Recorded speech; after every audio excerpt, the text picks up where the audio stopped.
Hello friends, welcome to my TET class. Friends, आज हम पढ़ेंगे हमारा पर्यावरण, जहाँ पे पिछली बार सी-टेट में यूपीटीटी में आपके 15 क्वेश्चन पूछे गए थे।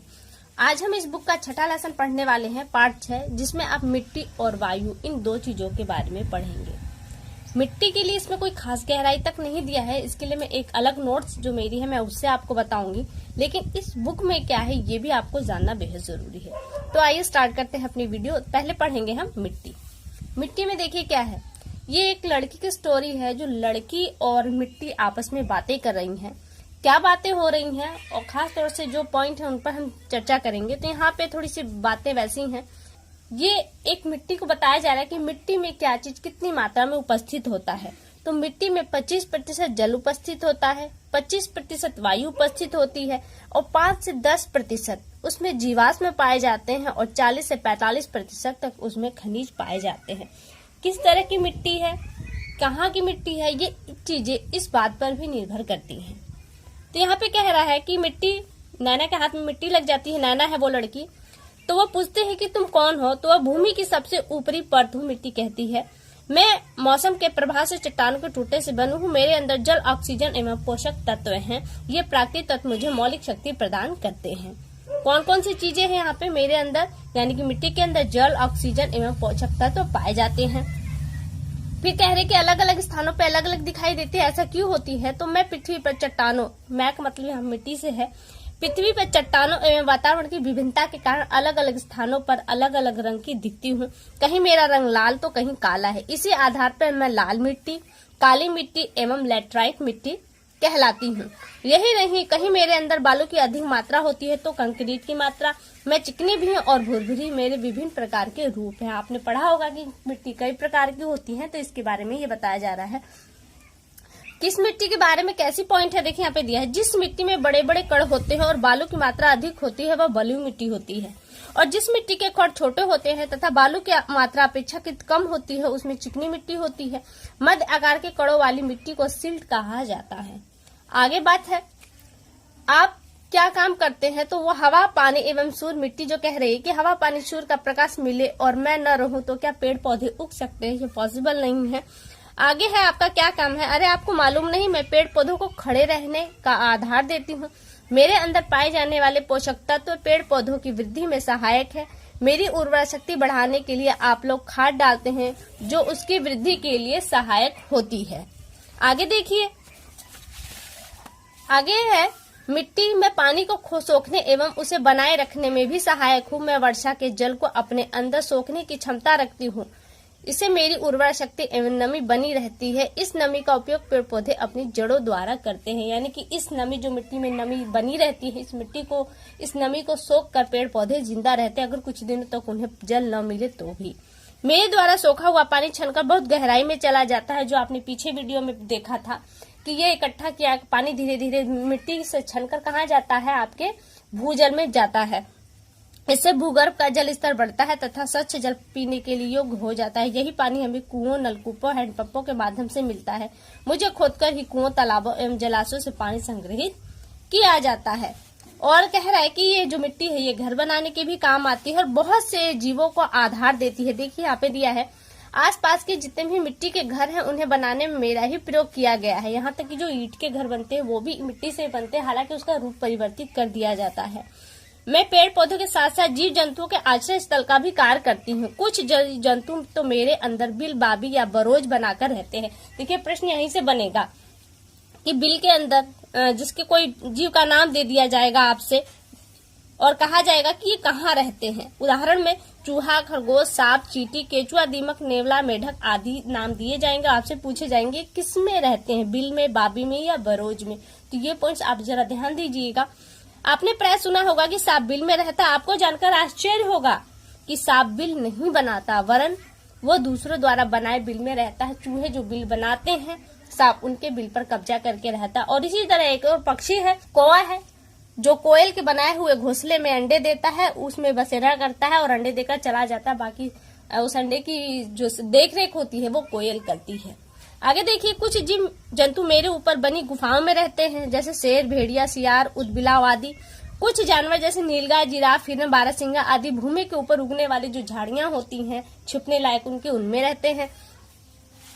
आगे दिया है कुछ पक्षी जैसे बगुला, तीतर, मोर आदि मेरे ऊपर उगी घनी झाड़ियां जो डंठियां होती हैं उनमें घोंसला बनाकर वो रहते हैं।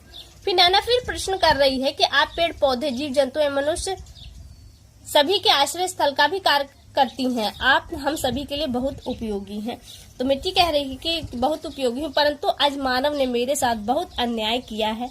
अपने उपयोग के लिए उन्होंने पेड़ पौधे में घास के मैदान को समाप्त कर दिया। पेड़ पौधे, घास, वनस्पति हमारे ही परिवार के अंग है। यही तो मेरे कटाव को रोकते हैं। कटाव को, किसके कटाव को? मिट्टी के कटाव को रोकते हैं ये पेड़ पौधे, क्योंकि उन्हें जो उनकी जड़ें होती हैं वो मजबूती से मिट्टी को पकड़े रहती है और बरसात के पानी में या बहाव कंडीशन में मिट्टी को बहने नहीं देती। मेरा कटाव होते रहने से मेरे अंदर पाए जाने वाले पोषक तत्व वो बह जाते हैं। रासायनिक उर्वरक, कीटनाशक दवाएं एवं परमाणु कचरा मेरे गुणों को नष्ट कर रहे हैं। कई क्षेत्रों में मेरी ऊपरी परत को वायु अथवा जल अपने साथ बहा ले जाते हैं। इससे मेरी उपजाऊ शक्ति कम हो रही है। मेरे अंदर पाए जाने वाले पोषक तत्व वैसे तो विषैलापन कम करते हैं। जो पोषक तत्व मिट्टी में होते हैं वो विषैलेपन को कम करते हैं, किंतु जो अब प्रदूषण हो रहा है के कारण मेरी उपजाऊ शक्ति कम हो रही है। वही पोषक तत्व अब उनमें कम हो रहे हैं, क्योंकि पोषक तत्व के अभाव में उपजाऊपन कम होगा, पेड़ पौधे कम होंगे। आगे एक पॉइंट और है। नैना फिर प्रश्न करती है कि हम सभी आपके संरक्षण के लिए क्या कर सकते हैं। अब देखिए, इस टॉपिक में कोई खास समझाने वाला पॉइंट नहीं था यहाँ पे, लेकिन फिर भी अपने आप में एक यही पॉइंट था कि जीव जंतु कहाँ रहते हैं, इस बारे में प्रश्न बनेगा। और यहाँ पे देखिए संरक्षण के बारे में बात आ गई। यदि आप मेरी सभी उर्वरक शक्ति को बनाए रखना चाहते हैं तो मेरे ऊपर कीटनाशक दवाओं एवं रासायनिक खादों का अधिक प्रयोग न करें। पौधों को स्वस्थ रखने के लिए रासायनिक खादों के स्थान पर जैविक खाद प्रयोग करें। वनों एवं पेड़ पौधों को अनावश्यक रूप से न काटें। अधिक से अधिक वृक्षारोपण करें और खेत की मेड़बंदी करें ताकि मिट्टी का बहाव न हो सके। तो यहाँ से आपका ये मिट्टी कंप्लीट हुआ और आगे आ जाता है आपका वायु। वायु में क्या है, जिसमें अनेक प्रकार की गैसें होती हैं। पृथ्वी के चारों ओर बना गैसों का यह घेरा ही वायुमंडल कहलाता है। आप क्या पढ़ने वाले हैं? वायुमंडल। किसे वायुमंडल कहते हैं? पृथ्वी के चारों ओर तरफ से जो एक वायु का घेरा बना है वही आपका वायुमंडल कहता है। और इस वायुमंडल में बहुत सारी गैसें हैं। पृथ्वी के गुरुत्वाकर्षण शक्ति के कारण यह वायुमंडल के साथ टिका हुआ है। वायुमंडल से ही पृथ्वी पर विभिन्न प्रकार के जीवों का जीवन संभव है। वायुमंडल न होता तो पृथ्वी पर जीवन भी नहीं होता। चंद्रमा का अपना वायुमंडल नहीं है, इसलिए वहाँ पर जीव जंतु, पेड़ पौधे और पशु पक्षी नहीं पाए जाते। आगे देखिए चित्र दिखिया है। यूपीटीटी में चित्र तो डायरेक्ट नहीं देता, लेकिन सीटेट में चित्र देता है। तो चित्र आपके लिए यहाँ पे इम्पोर्टेंट हो जाता है, खासतौर से सीटेट के लिए। बाकी लिखित तौर पर प्रश्न यहाँ से आपसे यूपीटीटी में भी पूछे जाते हैं। तो आप देख रहे हैं कि वायुमंडल जो है, आप में गैस की प्रतिशतता को देखना है। तो वायुमंडल में 78% आपकी नाइट्रोजन गैस है, 21% ऑक्सीजन है और 1% अन्य गैसें हैं। यहाँ पे लिखा है वायुमंडल के संगठन में कई गैसों का मिश्रण होता है। Nitrogen 78%, oxygen 21%, argon 0.93%, carbon dioxide 0.03% है। और देख रहे हैं कार्बन डाइऑक्साइड की मात्रा कितनी है, इसके बावजूद भी इसने पृथ्वी पर तहलका मचा रखा है। आदि प्रमुख है। इसके अतिरिक्त अन्य गैस बहुत कम मात्रा में पाए जाते हैं। गैसों के अलावा वायुमंडल में जलवाष्प और धूलकण आदि भी पाए जाते हैं। पृथ्वी और वायुमंडल की ऊष्मा का प्रधान स्रोत कौन है? सूर्य है। वायुमंडल से होकर सूर्य की किरणें आसानी से पृथ्वी पर पहुंच जाती हैं, जिससे पृथ्वी गर्म होती है। पृथ्वी जो हमारी गर्म होती है सूर्य के प्रकाश से गर्म होती है, लेकिन वायुमंडल जो गर्म होता है वो सूर्य के प्रकाश से डायरेक्ट नहीं होता। वरन पृथ्वी जब गर्म होती है तो उससे जो गर्माहट निकलती है, इस गर्माहट से हमारा वायुमंडल गर्म होता है। फिर वायुमंडल को गर्म करती है। वायुमंडल की इसी विशेषता के कारण पृथ्वी पर जल चक्र, वायु चक्र, ऑक्सीजन, कार्बन डाइऑक्साइड चक्र आदि स्वतः ये जो प्रक्रियाएं हैं इसी वायुमंडल के कारण चलती है। हमारी पृथ्वी के चारों तरफ अगर वायुमंडल का यह घेरा न होता तो ये चक्र न चलते, पृथ्वी का ऐसा स्वरूप भी न होता। आगे देखिए, अब थोड़ा सा जल चक्र के बारे में दिया है। जल चक्र क्या है? ये सागर है। देखिए, सागर से या नदियों से जो आपका जल है वो वाष्प बनकर ऊपर जाता है। बादल के रूप में इसमें धूलकण और धुआं भी मिलता है। फिर ये बादल संघनित होते हैं, असंघनित होकर फिर कहीं ना कहीं ये वर्षा कर देते हैं। ये वर्षा का जल नदी के नालों के माध्यम से नदी में जाता है और नदी के माध्यम से फिर ये सागरों में आ जाता है। तो आप देख रहे हैं किसी न किसी रूप में ये एक सर्किल के माध्यम से चलता रहता है। इसी कारण इसे जल चक्र कहा जाता है। आगे देखिए, आगे दिया है आइए जाने मानव अपने क्रियाकलाप द्वारा वायुमंडल को कैसे प्रभावित करते हैं। उद्योग धंधे से निकलने वाले धुआं गैसों द्वारा, ईंधन के दोहन द्वारा, अंतरिक्ष में कृत्रिम उपग्रह जो छेड़ जाते हैं इनसे भी काफी कचरा निकलता है। कूड़ा करकट से सड़कें एवं मरे हुए जानवरों के शवों, कृषि अपशिष्ट आदि के सड़ने के दौरान भी गैसें निकलती हैं। परिवहन के साधनों से भी गैसें निकलती हैं और रेफ्रिजरेटर जो एयर कंडीशन आपके प्रतिशीतक है यहाँ से भी आपके हानिकारक गैसें निकलती हैं। आगे दिया है, मानव द्वारा किए गए उपरोक्त क्रियाकलापों से वर्तमान समय में हमारा वायुमंडल अत्यधिक प्रदूषित हो रहा है, जिसका प्रभाव हमारे पर्यावरण में कई रूपों में देखा जा सकता है, जैसे अम्लीय वर्षा, ओजोन परत का क्षीण होना, ग्रीन हाउस प्रभाव, मौसम एवं जलवायु में परिवर्तन, जल चक्र, ऑक्सीजन कार्बन डाइऑक्साइड चक्र में अवरोध यानी कि कम ऑक्सीजन का प्राप्त होना। यदि मानव का हस्तक्षेप पर्यावरण के संतुलन को बिगाड़ने में इसी प्रकार बढ़ता रहा तो वह दिन दूर नहीं जब पृथ्वी पर भी जीवन संभव नहीं रह पाएगा और चंद्रमा के समान पृथ्वी भी वीरान हो जाएगी। ऑक्सीजन और कार्बन डाइऑक्साइड गैस की जीव जंतु एवं पेड़ पौधों के लिए बहुत उपयोगी है। ऑक्सीजन और कार्बन डाइऑक्साइड के लिए हम पेड़ पौधों पर निर्भर हैं। हम कार्बन डाइऑक्साइड छोड़ते हैं जिसे पेड़ लेते हैं और पेड़ ऑक्सीजन छोड़ते हैं जिसे हम लेते हैं। तो ये एक क्रम है।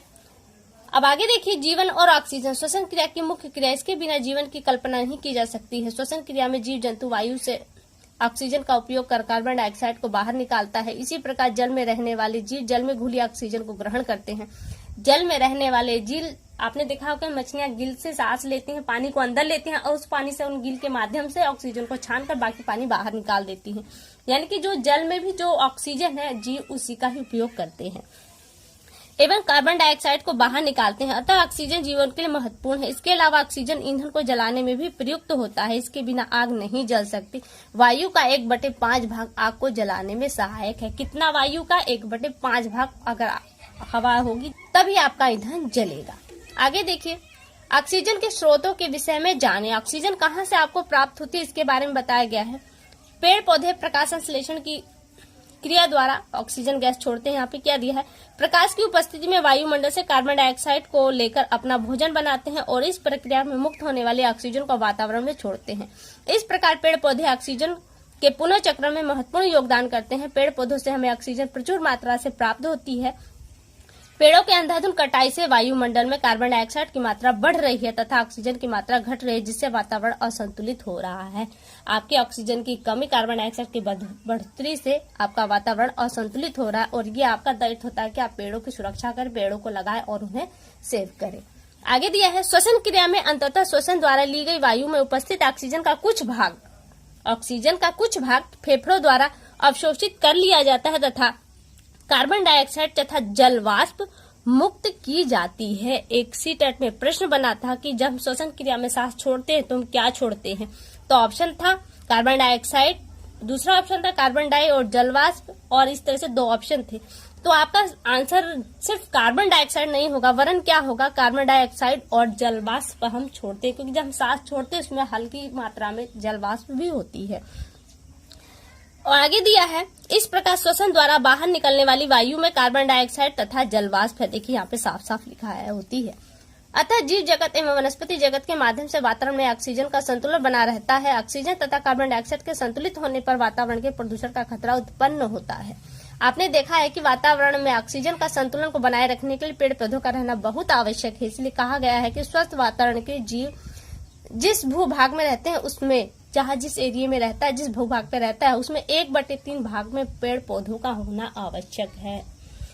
यदि मनुष्य पेड़ पौधों के अनियंत्रित तरीके से काटता रहा और पेड़ नहीं लगाए गए तो हमारा पर्यावरण असंतुलित हो जाएगा। फलस्वरूप हमारा जीवन खतरे में पड़ जाएगा। पेड़ पौधे कल कारखानों से निकली विषैली गैसों को अवशोषित करते हैं और विषैली गैसों को नहीं वरन वो आवाज को भी अवशोषित करते हैं। इसी ध्वनि प्रदूषण को रोकते भी हैं, वायु को शुद्ध करते हैं। अतः पेड़ पौधे की रक्षा करना हमारा मुख्य कर्तव्य है। पेड़ पौधे के लिए कार्बन डाइऑक्साइड कितनी जरूरी है, आइए हम इसे जानते हैं। तो यहाँ पे देखिए दिया गया है कि कार्बन डाइऑक्साइड पेड़ पौधे के लिए कितनी आवश्यक। तो आप जानते हैं जिस तरह से हमें ऑक्सीजन की जरूरत होती है, सेम उसी तरह से पेड़ों को कार्बन डाइऑक्साइड की जरूरत होती है।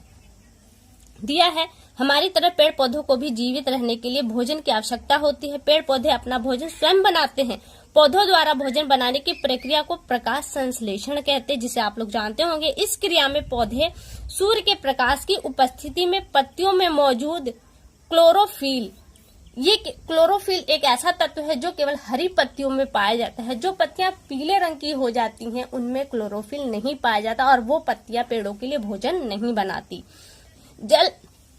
जल एवं वातावरण से कार्बन डाइऑक्साइड को लेकर ग्लूकोज के रूप में भोजन का निर्माण करते हैं। अतः पेड़ पौधों के लिए कार्बन डाइऑक्साइड गैस अत्यंत महत्वपूर्ण है। इस प्रक्रिया में पेड़ पौधे कार्बन डाइऑक्साइड ग्रहण करते हैं तथा ऑक्सीजन बाहर निकालते हैं, जिससे वातावरण में इन गैसों की मात्रा संतुलित बनी रहती है। आगे देखिए दिया है, अब कह रहा है कि जो कार्बन डाइऑक्साइड है वो कहाँ से निकल रही है, तो ज्वालामुखी के गैसों से निकलती है, लकड़ी कोयला जो भी हम ईंधन जलाते हैं उससे निकलती है, जैव पदार्थ जो सड़ते हैं उनसे भी निकलती है, और प्राणियों द्वारा जो जितने भी जीव जगत है उन सबसे कार्बन डाइऑक्साइड छोड़ा जाता है। ये तो आप जानते ही होंगे। फिर आगे दिया है, वातावरण में विभिन्न वस्तुओं के जलने से उद्योगों की चिमनियों में एवं शीतलता उत्पन्न करने वाले पदार्थों से हानिकारक गैस निकलती है। इनमें कार्बन मोनोऑक्साइड, कार्बन डाइऑक्साइड, सबसे खतरनाक है कार्बन मोनोऑक्साइड। फिर दिया है आगे sulphur dioxide, nitrogen dioxide, chlorocarbon, methane आदि प्रमुख गैसें हैं। इन्हें अपशिष्ट गैस कहते हैं क्योंकि प्रयोग के बाद ही निकलते हैं, इसलिए अपशिष्ट गैस है। ये वातावरण को प्रदूषित करते हैं, अतः वातावरण को सुरक्षित रखने हेतु इनका सुरक्षित रूप से निष्कासन आवश्यक है। इनका सुरक्षित निष्कासन निम्नलिखित प्रकार से किया जा सकता है। कौन कौन से वो पॉइंट है जिससे हम इन प्रदूषण को कम कर सकते हैं? कारखानों तथा ईट भट्ठों आदि की चिमनियों काफी ऊंचाई पर लगाए जाए और इन चिमनियों पर धूम अवक्षेपण लगाया जाए ताकि फिल्टर होकर धुआं निकले। विभिन्न कारखानों को बस्तियों से दूर बनाकर और उनके आसपास पर्याप्त मात्रा में पेड़ पौधे लगाएं ताकि ये हवा शुद्ध बनी रहे। तो यहाँ से देखिए आपका ये टॉपिक कंप्लीट हुआ। आगे अभ्यास है, प्रश्न उत्तर जो हमारे लिए नहीं, रिक्त स्थान है जिसे हम देख लेते हैं। भूमि की ऊपरी परत को क्या कहते हैं? हम मिट्टी कहते हैं। मिट्टी पेड़ पौधों को प्रदान करती है। क्या प्रदान करती है? पोषक तत्व प्रदान करती है जिससे उनकी वृद्धि में सहायकता होती है।